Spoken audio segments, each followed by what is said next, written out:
Welcome back to the CTV News and to our CTV conversation. Today the topic is breast cancer. The theme chosen for Breast Cancer Awareness Month is Be a Breast Friend. As part of the awareness campaign, breast cancer survivors share their stories. Tonight we are joined by Roberta Polius, who also happens to be the country manager for Rituals Coffee. Ms. Polius is speaking with Bernard Fannis. This is Calabash TV, and we want to welcome to our studio here Roberta Polius, who is the breast cancer survivor, and we must also mention that you're the country manager of Rituals Coffee. That's correct. First of all, good to have you here. Thank you. And Thank you for having me. We could have been having this conversation over some coffee, but we can work that out at some We point in could time. have, yes. Next time we change location. Most certainly. All right, so we had to talk about breast cancer and St. Lucia's Observance. October, traditionally, the month that we focus on cancer. We had a walk fairly recently as well. And now we're here to talk about breast cancer, and we have you here in the capacity as a survivor. All right, so before we actually get to that, talk to us about before your diagnosis and so on. What was your thinking? Well, I mean, I'm sure you've probably heard of Cancer Month, and things were happening in relation to cancer. What is your connection with it? Well, unfortunately, we live in an era where breast cancer is fairly commonplace. But the interesting thing is, when you hear about cancer, whether it be breast cancer or any form of cancer, you probably stop to pay attention, and if the persons or the person who's been diagnosed is not close to you, you don't really stop to pay too much attention. But when it hits close to home, then it really forces you to into a new reality. And for me, yes, I was aware of what cancer was. I knew a couple people who had been diagnosed with breast cancer. So I was, aware of what that meant. It is a very traumatic disease to deal with, not necessarily only from the perspective of the person who's diagnosed, but for everybody who surrounds that person. It is a very traumatic experience. And prior to my diagnosis, as I said, I have my good friend's mom was diagnosed with cancer. Her aunt was diagnosed with cancer. But for me, I never thought that this would be so close to home. I didn't have any, I'd never had a family member who had been diagnosed. I'm the first in my family. And I had no reason to believe that I would have had breast cancer at any time in my life. I was fairly active. I was an athlete in school. I'm very, aware of my diet for the most part. I mean, I indulge in, wine, and I love good food. But it just never occurred to me that, I would be dealing with cancer. But it came, and I didn't have a choice but to deal with it. So, yes. You said active in school. What was your specialty in sport? Netball and track. Oh, cool. How was track? What distance? What? I did sprints, and then I played netball for the St. Joseph's Convent for 5 years, part of the competing team, and I also was a very active member of the City Strikers Sports Club for a very long time. Cool. So, being so active, do you ask yourself, well, why me? Because I'm active, I'm doing Absolutely. all the right things? Absolutely. Yeah, because you think if you're active and you're fit and you are, you're not overweight, and you think you're doing certain things right. But I've since come to realize that cancer does not discriminate. And especially since my diagnosis, I'm a lot closer to what is going on the ground, especially here in St. Lucia with cancer. And what I find is that now it is very hard to predict, or there's no pattern. So in the last 5 years, I've met 18-year-olds, I've met 25-year-olds, I've met 50-year-olds. So it doesn't discriminate. There's no model for who can or will get breast cancer, or cancer for that matter. It doesn't discriminate at all. So it really and truly almost has nothing to do with I don't want to say it doesn't have anything to do with your lifestyle, but it doesn't follow a pattern of a specific lifestyle being diagnosed, is what I'm trying to say. So do your friends and people that you associate with now start to pay more attention to it because of your experience? Absolutely. And I try my best to share whatever knowledge that I have. and I always, I'm willing to work with the ministry whenever they call on me, because I think it's important to get the word out there. But I also work closely with a few doctors, so that when people are newly diagnosed, sometimes people have a hard time, or they're overwhelmed, they're not sure how to, navigate the process. So I find myself speaking to a lot of people who have been diagnosed with cancer. And so, I think the awareness, we are more aware of it. And I must say that there are certain organizations on the ground locally who are doing a very good job in keeping that awareness alive, even outside of Breast Cancer Month. Although I still believe that there's a lot that we need to do, because the frequency of diagnosis is increasing significantly. And that is what I want people to know. There is a 1 in 8 chance of diagnosis over a woman's lifetime for breast cancer. That is a very daunting statistic. And one of the things that is scary for me as a survivor is that you often hear of people who succumb to the disease. So you will hear, oh, this person was diagnosed and this person's not doing too well, and or this person has died. I really wish there was a way to quantify the survivors, so that would give hope to people like me. Because the truth is, once you're diagnosed with cancer, there isn't a day that goes by that you don't think about it. Now, you have to put yourself in a mindset that you are going to thrive, you are going to survive, because otherwise it can consume you. And that is why some people go into maybe a depression, or their life changes. For me, my perspective is, life is short, I'm here, I'm grateful, I'm happy, so I live. But that itself is a challenge. I constantly have to do the mental work to keep that mentality alive, to keep that mindset alive. And I know it's not easy for everybody to do that. And I think one of the things that would help is if you had more information. I wish more survivors would come forward and maybe share their story, or there was a way to quantify survivors, so that we know that, okay, we're getting more and more diagnoses, but because of research and advances in treatments, people are surviving longer. To me, more information needs to be out there on that, because it's important for us to focus on the survivors. It's important for us to give people hope, so that if they are diagnosed with cancer, they know that I can beat this, I could do this. Because you don't want people to think, okay, I get diagnosed with cancer and it's a death sentence, because that's really and truly not what it is. And I firmly believe that half of the process of dealing with cancer is the mental part. You have to make a decision that you are going to do everything in your power to help yourself to survive, that you're going to survive the chemo, you're going to survive the radiation, you will make lifestyle changes, you will do all of the things that will put you on a path for survival. I was going to ask you, probably one response, and you can probably let me know if I'm right or wrong, could be that, and I think you hinted that probably it's happening, that's why some of the survivors are coming out, that you get a diagnosis and you figured, all right, cool, let me take some time off, let me reassess myself, let me just pull back a little bit from public view and so on. But in your case, you decided to immerse yourself in it. How is that helping? Well, it's a process. I'm not saying that if you're diagnosed, as soon as you get diagnosed, you have to throw yourself out. Absolutely not. Because the first thing you actually have to do, you really have to take care of yourself first. And when you are diagnosed with cancer, you literally have to drop everything. You cannot focus on too many other things, because just navigating the treatment options, just coming to terms with what it means to have chemo and what that process entails, and the hair loss and all of the side effects that you have to deal with, and all of the things that you are told that you have to do, that the adjustments that you have to make, your reality becomes very different. So you have to do all of those things. So it's a process, and you deal with things one step at a time. And the reason why it's focused on survivors sharing their story, that process takes time. So I'm not suggesting that as soon as you get a cancer diagnosis that you could do that.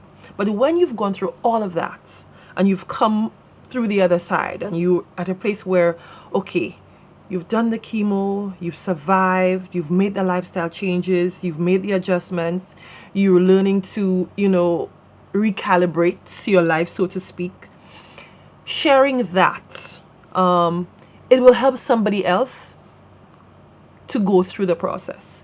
Because what I found is, and maybe it was true for me as well, when you are diagnosed with cancer, there's a tendency, you go through a whole gamut of emotions. So you go through fear, you go through uncertainty, you worry, and then you have to put yourself in a place where you put all of those emotions aside, and then you say, okay, what do I need to do? And you start to, prioritize. And then once you do that, you can move forward to dealing with the disease itself. So the whole process of dealing with cancer, because it's not something that, okay, so you do the treatment and then you just forget about it. This is not something you could ever forget about. And it's important to, as I said, focus on what happens even after when you are living as a survivor. Because one of the things that I find is people tend to think, oh, you're better now. And yes, and it's not a pity party. You don't want pity. But there are things you live with every day, and you just have to deal with it. So there are side effects of chemo that people don't speak about. There's pains that you live with every day. There's things you have memory loss. It affects your vision. You have bone pain that you deal with because of the maybe the medication that you have to continue to take for 5 to 10 years. And as a survivor, I don't go around, oh my God, this hurts today or whatever. But it's just something that I learned to deal with, and sometimes in your own mind, it pulls you back into that place where you wonder, well, what if it comes back, and what if, and you have to quickly take yourself out of there, because if you dwell in that place, it makes it much more difficult for you to kind of move forward and enjoy your life and do what you have to do. So it really is a constant work in progress, and it will be a work in progress for as long as you live, and you just have to put yourself in a mind frame to stay in that work in progress mode. So what triggered your decision? I don't know exactly how you found out about the diagnosis, but give us an idea of exactly what triggered whatever it is that eventually led to the diagnosis. It was just strange coincidence. It wasn't. I was actually just walking through the hall of a hospital, and I just happened to. It's crazy. I just stuck my hand in my bra while I was walking, and I touched my breast, and as I touched my breast, I just kind of felt, it kind of felt like a pea, a frozen pea. It was very small, but I knew it wasn't there before, because I knew what my breast felt like. And just to touch on that, the theme that St. Lucia is observing this year with Be a Breast Friend is very apt in that situation. Because you find that people are told to check their breast, and you should check your breast, monthly. But I believe that we need to touch our breast pretty much daily. And I touch my breast every single day now. I lay in my bed at night, and I take my hands and I do it every day. Because here's the thing. Prior to me finding that little tiny lump, so what happened the day before? Was it there the day before? What happened the week before that? Was it there a week before? How do you know when it comes? And if you wait and you don't do it, you do it once a month, or maybe you do it whenever you remember, maybe 6 weeks, 8 weeks. And I've spoken to people who have found lumps in their breasts, and within weeks, the lumps triple in size, because some cancers tend to be more aggressive than the other. And so if you have a very aggressive form of cancer, the change comes very quickly, within weeks sometimes. So if you just get into the habit of, whether it be when you're in the shower, just be mindful and pay attention to what your breast feels like. You become intimately familiar with what it feels like normally. So anytime something changes, you feel it. And also, cancer diagnosis doesn't necessarily just come from feeling a lump in your breast. It is visual as well. You have to look at what your breast looks like, because sometimes the change may come from a nipple discharge, or dimpling in the skin of your breast, discoloration, or if you have breast pain that you didn't have before. So it's not always necessarily a lump. It could be something that you need to look to see how your breast looks, if the look changes. So you just have to be your breast, a breast friend. You have to, get to know yourself, get to know your body, get to know what your body feels like, get to know what it looks like. And then I guess that way you have a better chance of hopefully catching something early, as opposed to this thing growing there. And sometimes I've also spoken with people who saw the change. They saw the lump, they felt it, and they just, either they were in denial, they were afraid, or they just thought it was just weight gain. that cause their breast size to change. I always say, and I sincerely believe that it is better to go to the doctor and be told that it was nothing. Pay the money. Go to the doctor if you feel something different, as opposed to thinking it's nothing, letting time pass, and to find out that you're now at stage 2 or stage 3. Because the stages can change very quickly. And time is not a friend of cancer. Cancer growth thrives on time. And the longer it has to go undiagnosed, the smaller your chances of survival, the bigger the chance of growth and spread. And it goes from your tissue to maybe your chest wall, your lungs. It can spread to your brain. So many things can happen. The earlier it's caught, the greater your chance for survival. So the earlier you get to the doctor, if you feel anything different or you see anything different, the better your chances of survival if you get it checked out early. So what is your characterization? You're walking into the halls of the hospital and you feel a lump. A tiny little Tiny lump. lump, yeah. Now you describe some people how they characterize it. It'll probably go away. It's probably my imagination or something. But what is your thinking? That's a good question. I felt it, and at first, cancer crossed my mind, and then I quickly put it out of my mind. And I said nothing for maybe about 3 weeks. To nobody. But every day I would touch it. The size didn't change, nothing changed, but it kept niggling at my mind. At night it was like on my mind, and I would think about it, and the thought wouldn't go away. You didn't call your doctor? No. I was not in St. Lucia at the time. And after about 6 weeks, I went to the doctor. And then at first I was told it's probably not cancer. It may be something called a fibroadenoma, which is an abnormal growth in the breast tissue, but it's not cancerous. And even when I had the mammogram done, I was told it was a fibroadenoma, but my gut told me it was something else. So I went back to the doctor, the original doctor, and I said, listen, I went to do this mammogram. The radiologist said it was a fibroadenoma, but that just doesn't sit well with me. What else can I do? He said he would run another test. So it is after he ran that second test from me going back and saying I wasn't comfortable with the results of the mammogram that the cells showed that it was actually cancer. So the lesson there is?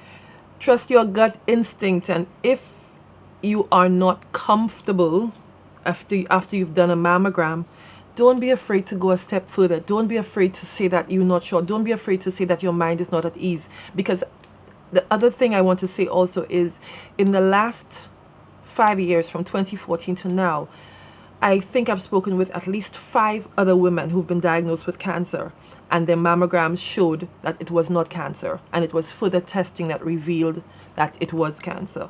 So it's never a bad idea to ask for further testing. And unfortunately, for maybe 3 of these women, the situation is that by the time they came around to finding out that it was breast cancer, the stage had changed. So don't wait 6 weeks. Try to get a third, second, and fourth opinion. Yeah. Yes. And I say that because I've seen instances where people have been told it was a fibroadenoma when they do the mammogram, and then one thing that happens is they go home, they leave that alone, and after time elapses, then the lump grows further. They go back to get it checked out, and it's now at stage 2 or stage 3. Now, that doesn't happen in every case, but I know people that it has happened to, people who have come to me after they were diagnosed. So I know it happens. It happened to me.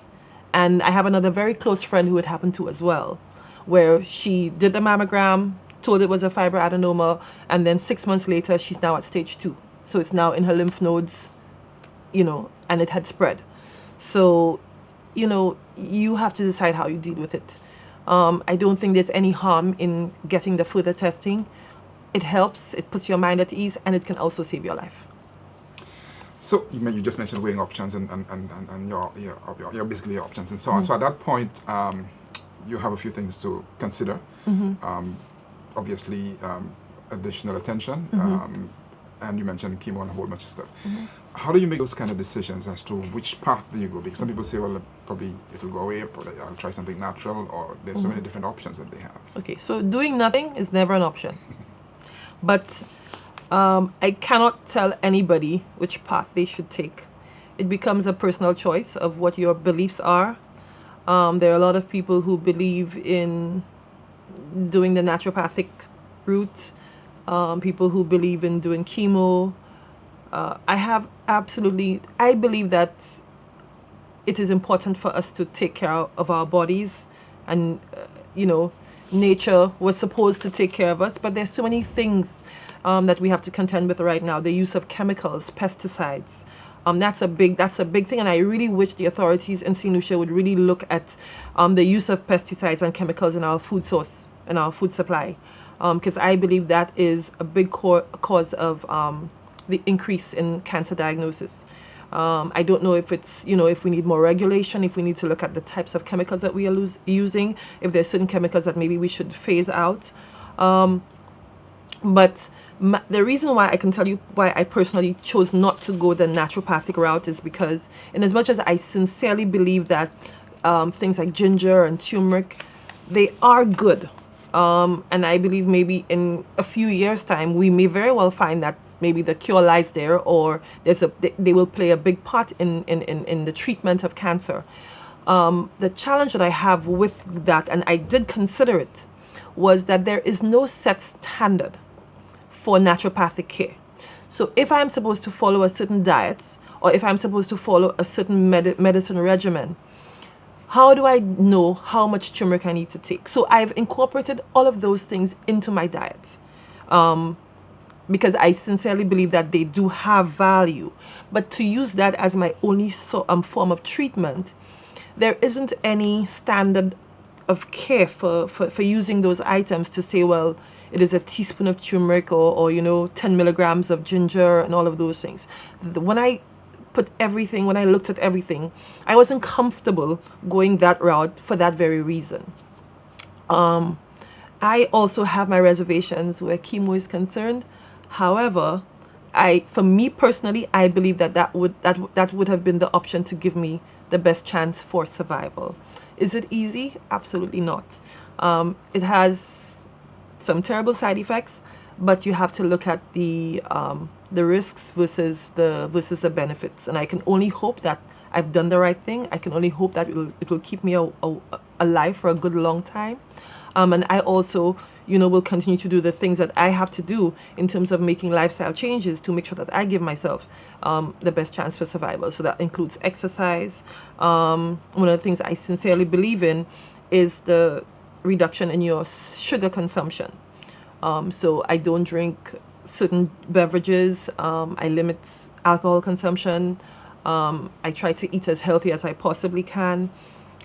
I mean, I still indulge in certain things if I, a little dessert here and there, but it's not something that I make a habit. I try to eat as healthy as I can, as often as I can. Exercise as well, although sometimes I do fall off the wagon. But, it's a holistic approach. You try to do a little of everything, and I chose to go the chemo route for my treatment. It wasn't easy, but I would say it's doable.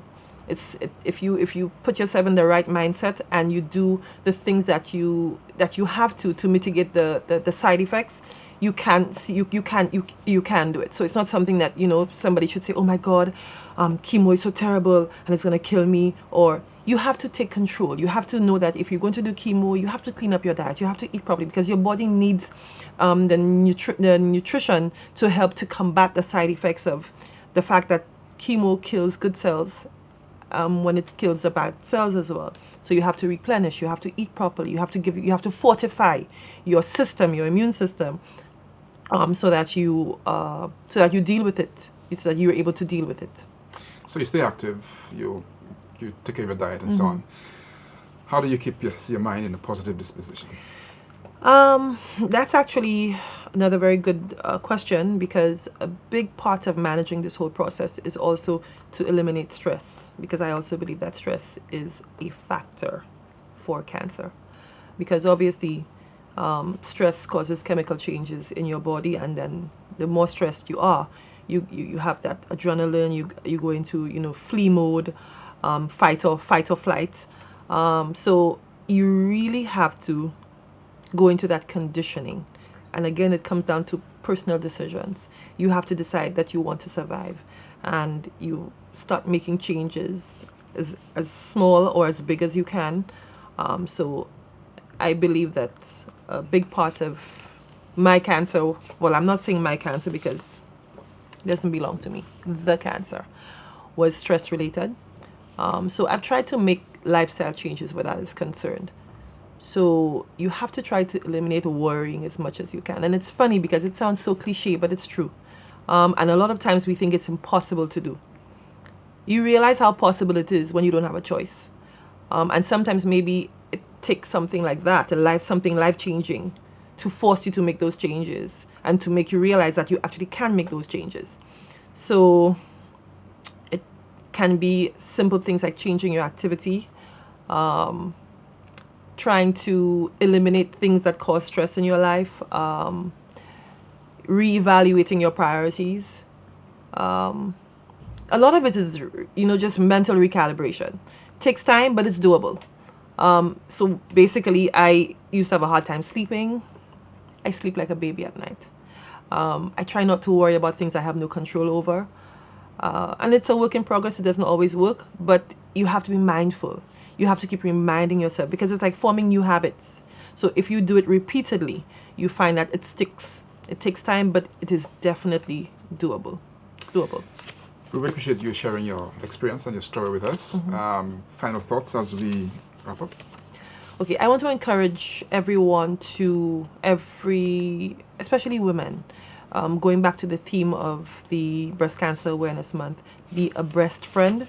I want to encourage women and men as well, because men do get breast cancer, to touch yourselves, become familiar with what your body feels like.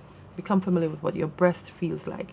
That way you will give yourself a better chance of catching changes earlier. And don't be afraid to confront those changes, because the quicker you take control of the situation, the better your chances of dealing with whatever you may have to deal with. It may be cancer, it may not be cancer. And I also want to encourage people who are dealing with relatives or friends with cancer, because one of the biggest things that you need to survive is a good support system. And that comes in many different ways. It's not just, moral support, financial, help at home, reassurance, just to be present, basically. That support system is extremely important when dealing with cancer. So I just want to encourage everyone to just be aware, to try to educate yourself. The information is out there, even if you're not confronted with the disease or nobody personally. Again, because of the statistics and the likelihood for knowing somebody with cancer, it's important that every single one takes the responsibility of getting the information, educating yourself, getting to know a little bit about the disease, so that if you're confronted with it, it makes it a little bit easier to deal with. Thank you so much. Welcome. As we promised earlier, Wednesday night, we will be joined by family life educator Janelle Alexander Dupree. That concludes our newscast tonight. I am Natalie Panis.